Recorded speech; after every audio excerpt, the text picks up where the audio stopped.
Today's video is so sad that I even have to make it, but we have to talk about this thing that's plaguing our community, and I'm experiencing firsthand on just how bad it can be for Christians and well-meaning people that don't even really have to be Christians, is the act of being charitable, looking out for people, and being at service. How the enemy, Satan, uses your good heart against you. But before we get into this first, hey friend, welcome to my channel, Creating Mental Gems. This channel is dedicated to leveling up in all areas of your life. So let us learn together, read together, but most importantly, grow together. Now, without further ado, let's get into this video. Now, I'll say this, in my line of work, I'll give you guys time to even think about it. I'll ask this question, and if you feel like sharing in the comments, go ahead, because some people might not agree with what I'm saying, and I want you guys to share your real life experience. But how many times have you done a good deed for somebody? You've done a good deed, and then it turned out that that good deed got you into a lot of trouble. I did a video called People Pleasing is a Sin, Saying Yes When God Says No, and I'll pin that one in the comments for you guys to really land home what I am saying. And I spoke about how good deeds can get you in trouble and how we cannot do for others thinking. That whole video, we'll just get into that, how God doesn't necessarily want us to just do good deeds for people just blindly, to the point where our good deeds mean we're disobeying Him. Right? And I use biblical evidence in there. So check that out for all my Christians that still disagree. There's biblical evidence in that video. It's really, really good. Check that out. But I'll say this. I've known a lot of men that went to try to do a good deed for a young woman or young women, helping them out in their times of need, and end up falling while they're married, while they have stuff going on for themselves. It's so unfortunate to see. I've met a lot of well-meaning women, good women, women of the Lord, that want to try to help out another man, praying for him, bringing him food and this and that, not seeing nothing wrong with it, and end up in terrible situations. I've met people that I've heard stories. We've seen them in the news. I've known friends that have been through this. That's just giving someone a ride. It's raining. You're with kids. You're with 2 kids and it's raining. How far are you going? Oh, just down the street. Hop in, I'll give you a ride.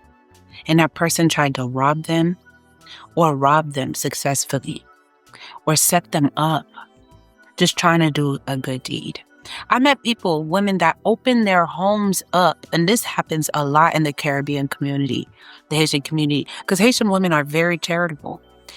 I know of a woman that allowed a refugee to come stay at her home with her husband there. And that woman and the husband ended up being a thing. Baby comes, and that same refugee woman you gave a spot to is demanding that the husband kick you out so that she can replace you. And the woman replaced him. Or the wife did a good deed, let's give this person a place to stay. And the next thing you know, the husband is now married with this person they were giving a place to stay, and you're out in the cold. All the time that's trying to do these good deeds. There's also a man a long time ago when I was young in one of my old churches. The lady had a husband who passed away. She became a widow, right, in a vulnerable time. So everyone was helping her out. Another woman's husband went to cut grass for her, things that her husband used to do before he passed away. And next thing you know, the woman started being suspicious. My husband's there all the time, this and that. It ended up being something. And guess what? The woman who lost her husband, yes, didn't care whether it was a good deed he was trying to do initially, but it turned out a way. People are people, man. People are people, and how we help them. I told you guys the story of the person I was trying to help that was having a medical crisis, and they needed some financial support. They needed support just in general. And the Lord told me no. The Lord told me not to help. The Lord told me to take my wallet, shut it. I did not listen to the Lord because I said, that's not nice. How could I do it? People pleasing. That's evil. How could I not be there for that person? The Lord showed me multiple times why I should not, and I ignored it. Helped that person financially, was there for them. And it turned out this person was in the occult world so darkly, so deeply involved in that stuff that it started to manifest in my own life. And God was like, didn't I tell you? So I learned a valuable lesson right then and there. Like, who am I to fight with God? If God says no, who am I to say yes? I speak about more experiences in the video that's pinned in the comments if you haven't seen it yet. How I went into debt for people, got my car totaled. So much from trying to do a good deed. And it's unfortunate to say that people with good hearts that like to do good deeds for people all the time without consulting the Lord. Because the Lord said, acknowledge me in all your ways, not some of your ways, all your ways. Lean not to your own understanding. Everything you do, acknowledge him, even your good deeds. Mom, radio check one more time. One more time. Radio check. Radio check loud and clear. What I'm supposed to say? When you got a good heart, the most natural thing you'll go through is heartbreak, because you continuously find yourself expressing your emotions to somebody who's shown time and time again that they're not trying to meet you where you're at.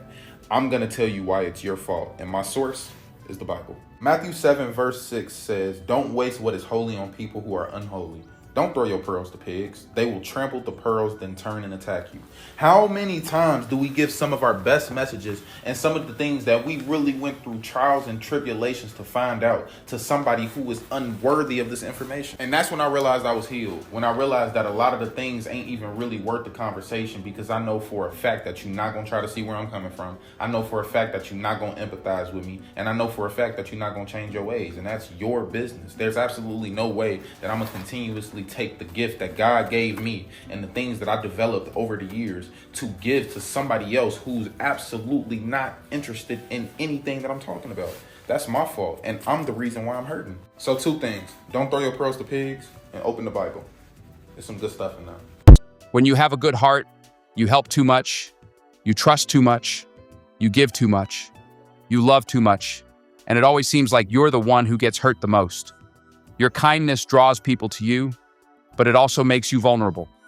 You give without expecting anything in return, seeing the best in everyone, though it hurts when others don't give back. Your strength is in your ability to care deeply. The Lord will tell you yes or no. I've learned that the hard way. We did another video on the lying prophet. The prophet the man of God who ended up dying because there was a false prophet that came to deceive him and said, an angel of the Lord said, come and turn to my house. That's in my All Things Spiritual playlist. But the prophet was lying to him. But the guy thought he was doing a good deed and the Lord told him and he went. That's in the Bible. There's so many examples. We talk about Uzzah or Uzziah. Forgive me if the name's not coming to me. But how he was doing a good deed by trying to hold up the Ark of the Covenant as it was slipping and falling. And he ended up dying right there because the Lord said no one except the Levites should touch the Ark of the Covenant. And he was not a Levite. He went to touch it and he died. A good deed, but lacked obedience. Your good deed should not come before obedience to God. Don't let this go over your head. Peter tried to stop Jesus from going to the cross. He was a friend. It was his good heart to try to do that. Maybe the enemy creeped into Peter and tried to get to Jesus. But Jesus said, no, I know what God got in store for me. He said, I know my purpose and I know my calling. Do you know your purpose and your calling? Because sometimes your friend's advice ain't the best advice. It could be worldly advice. Could be the enemy of the ear. It might not be coming from God. Always pray on everything somebody tells you. You never know. They don't know your purpose like God do. They don't know what God can pull you out of. They don't know what God can do for you in your life. So sometimes when you're fulfilling your purpose, your friends might try to steer you the other way out of their good heart, but they might not have that connection like you do with God. They might not be seeking God for their advice. That could be coming from them, but not God. So always seek God for every bit of advice you get to fulfill your purpose, find that discernment, find everything in the spirit, and seek clarity for God, not just your friend. Having good intentions is not enough. You have to pray to God and ask God, are the people that I'm surrounded by good people? Am I in good company? Because you see in the Bible it says that bad company corrupts good behavior. So if you have good intentions, you think good things, you're doing the right thing, you're doing good deeds, you're sowing good seeds, but here it is, these people are doing nothing but coming behind you and digging that up, or stealing your seeds and acting like they got their own garden and they doing their own thing, or they on your level. You're not in good company. So you're wondering why God stopped blessing you. And you like, God, I don't understand why I feel like I'm stuck. I feel like I'm stagnant. I could be doing better. I could be doing more. And sometimes God is just saying, It's not that I don't want to bless you. It's not that you don't have a plethora of a cup running over of blessings that's sitting right here in my hand. It's just simply a not with them right now. And here's the crazy thing about the enemy. The enemy loves to come through somebody that's close to you. Isn't it amazing that Jesus talked about that the days were coming that when a person's enemies would be those of his own household? Those of her own household. Your biggest enemy are sometimes folks really, really close. The devil loves to come through people really close. You cannot be betrayed by somebody who is distant. Only be betrayed by somebody who's close that you trust. So he always comes close when he really wants to do damage to you. He's going to touch somebody close to you. He's going to use somebody in your inner circle. And sometimes he comes so close that the enemy even comes on the inside of you. Enemy, enemy. Just think about it, that sometimes our own worst enemy is something that's on the inside.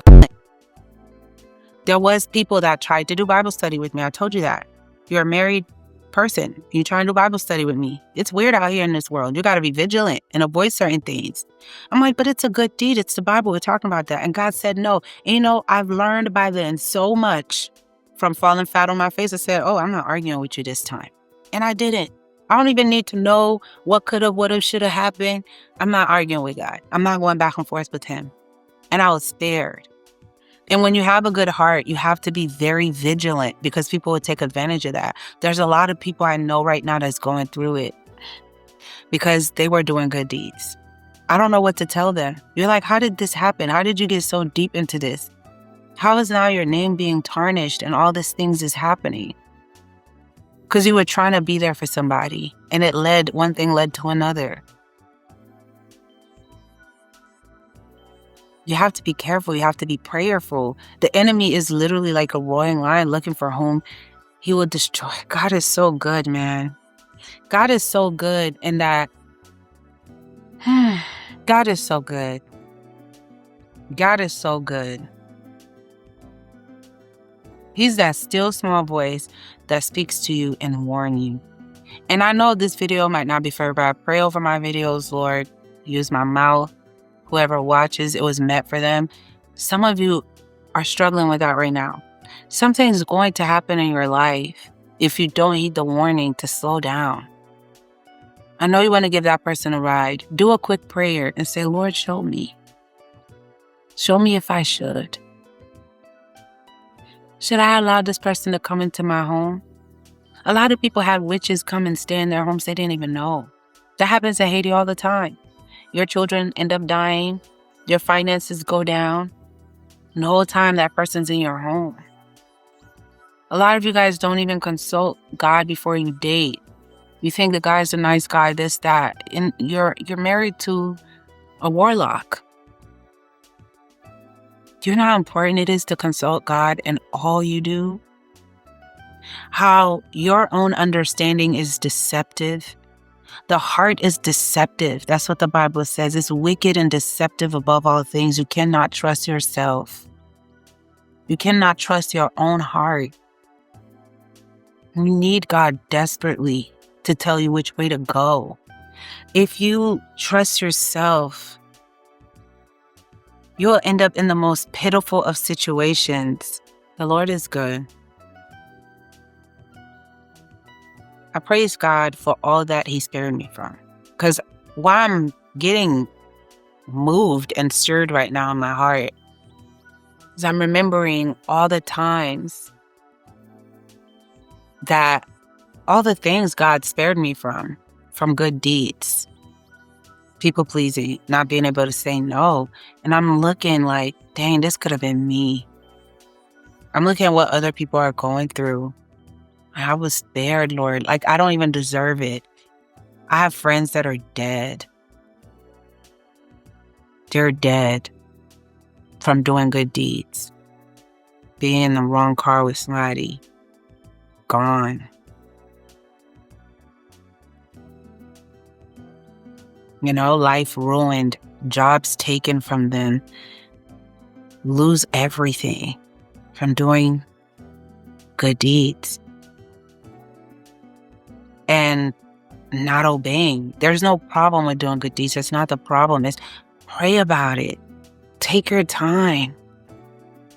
Take your time. I don't care if it's family or friends. Stop saying yes so quickly. Somebody, I'm going through this. I need a place to crash. All right. You didn't even pray about, hey, let me go consult the Lord. Let me go pray about it real quick. Oh, let me get back to you. You're saying yes too quickly. Not everybody is meant to crash on your couch. I'm sorry to say that to you. Not everybody.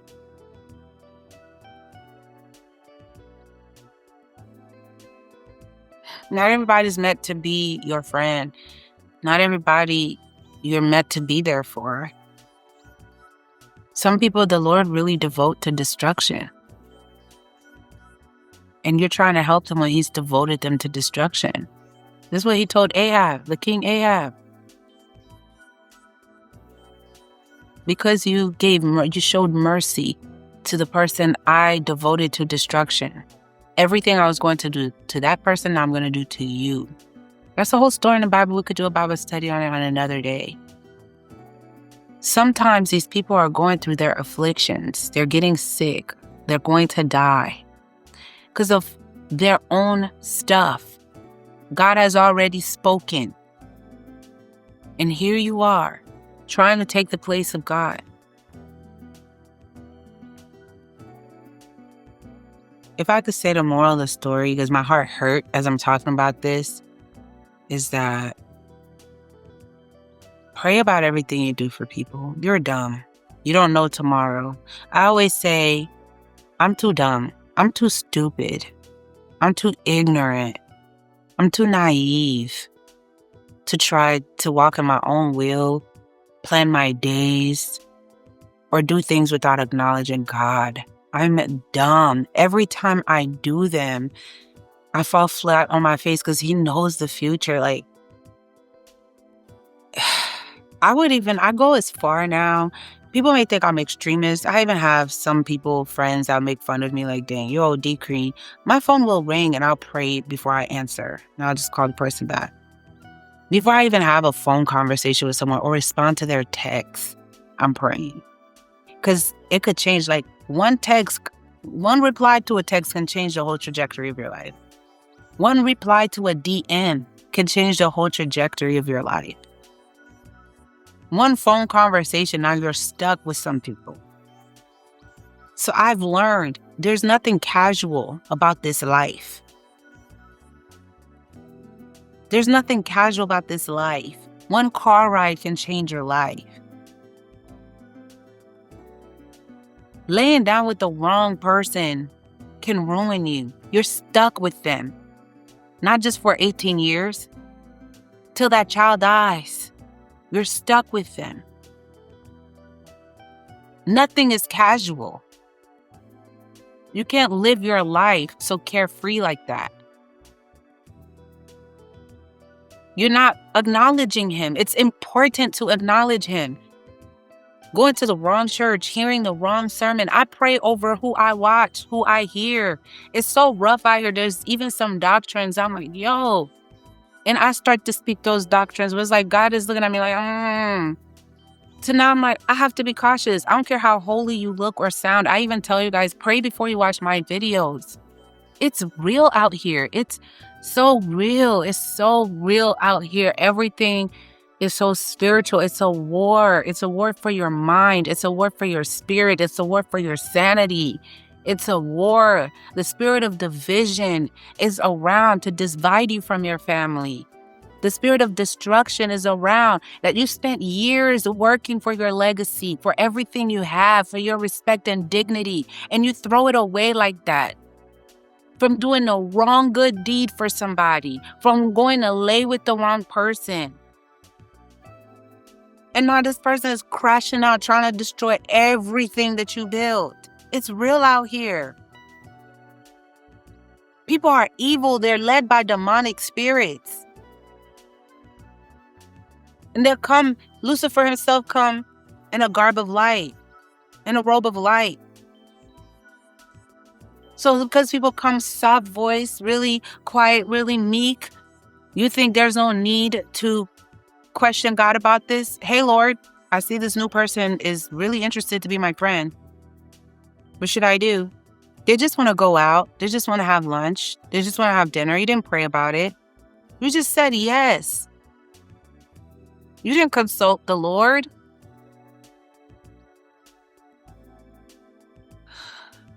More than ever in 2025, more than ever, because the end is really near. The prophecy, I have some videos lined up for you guys that is so heavy that I'm going to record. Today is April 18th. So before you guys, the list of videos I have, the request is so long for mental gems. I don't know when I'm posting this, but definitely not on April 18th. It's April 18th, I'm recording it. But in the next couple of days, I have some heavy videos on prophecies. It's already happened. Real life topic. And I get chills just thinking about how desperately we need the Lord, how desperately we need to acknowledge Him. The enemy will try to win us over really hard in these last days. In any avenue he can, whether through good deed, start doing your praying and fasting and acknowledging Him in everything you do. Don't ruin your life, your legacy. I know a lot of powerful men, powerful women, everything gone overnight. Overnight. For what? I love you guys so much. Like literally, I've grown relationships with a lot of you guys in the comments and knows your stories, and I'm saying this with all my heart. Sometimes I read the comments of the stuff you guys are going through, people that are in your lives, stuff that you're stuck in when you comment. I'm just praying that, Lord, if there's one advice I could give to all the comments is, in all your ways, acknowledge Him, seek Him. And all of these things you won't even be involved in. You will see other people going through it, and you won't. Even if people come and give false testimonies against you, you can rest easy knowing I didn't do this. And your character, the Lord will defend you. The Lord will defend you. But if you know you've been in this, take accountability. If you messed up from doing a good deed, if you messed up from being around the wrong person, take accountability for what you did. You made your bed, you gotta lie in it. And seek the Lord, seek forgiveness, seek His face. Take accountability. Be like, moving on, Lord, I'm not moving until you command. I'm doing nothing, whether what I eat. Me and my best friend, oh, I love her so much. I love her so much. I really, really do. That's my partner, spiritual partner that the Lord has put here on earth. But even what she wear, I'm not, oh, this outfit is so nice. How you put that together? Oh, I prayed about it and the Lord just put it together. Oh, what are we eating for Sabbath this weekend? She'll cook. She loves to be the one to cook. Oh, I prayed about it and the Lord told me to make this. How are you doing your hair? Oh, I'm doing my hair like this. The Lord showed me to do that. I'm like, she literally prays about everything.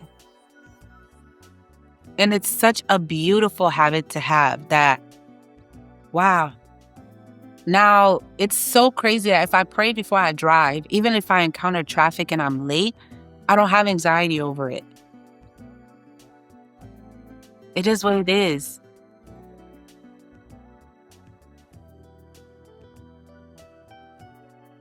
I can't, even with the videos I do, I'm not going to come in here and talk what my mind tell me to talk. I pray over it. And I realized when I did videos, because my mind, I'm going back trying to remove them. They weren't, I don't care. I'm just not. No, the views could be 500 people. I could care less. That's what God put in my heart to say. I'm going to say it. Because I'm too stupid. I'm too weak to fight with God. Matter of fact, oh Lord, I pray that over you guys, man. It's real out here. My heart has been broken for the past couple weeks. Broken because of stuff I've just been seeing and hearing. People I love going through it. And to the point where I can't even eat. I'm praying. I'm on my knees fasting for these people, praying, begging the Lord. I haven't eaten all day. I'm recording this video. I haven't eaten. I need to eat. So it's really near and dear to my heart. Like, guys, I don't know how to stress this. Please, please go pray over everything. Even decisions you made right now. You with somebody, you didn't pray to God about it. Go do a 3-day fast. You don't have to not eat to do the 3-day fast, but you're praying, you're worshiping, and you're seeking the Lord for 3 days, right? I'll go further. I don't eat. Or I don't, if I eat, I'll say no meat, no this, just fruits, water, whatever. Fruits, water, and vegetables for the 3 days. And I'm praying, and I'm like, let me fast for this guy I didn't pray to God about. Let me fast about this job now that although I'm already working in it, I never consulted you. I never consulted you for X, Y, Z. Y'all need to start doing that. Start doing that. Like, Lord, I don't want this to be a noose on my head. I don't. I want to move when you say move. I want to do as you say do and command. Because it's real out here. People's lives are being ruined. But I love you guys so much. Thank you for tuning in. Leave some flower emojis in the comments. This is a flower sweater. So cute. But leave some flower emojis in the comments if you agree. And moving forward, you're not going to move unless God says so. That's your agreement. Bind it. Let us all agree in the comments, okay? Because the Lord said if we can agree on earth, it is binded in heaven. Agree in the comments. Moving forward, Lord, I will acknowledge you in all that I do and in all my ways. I love you guys so much. Thank you for tuning in. I will see you in the next one.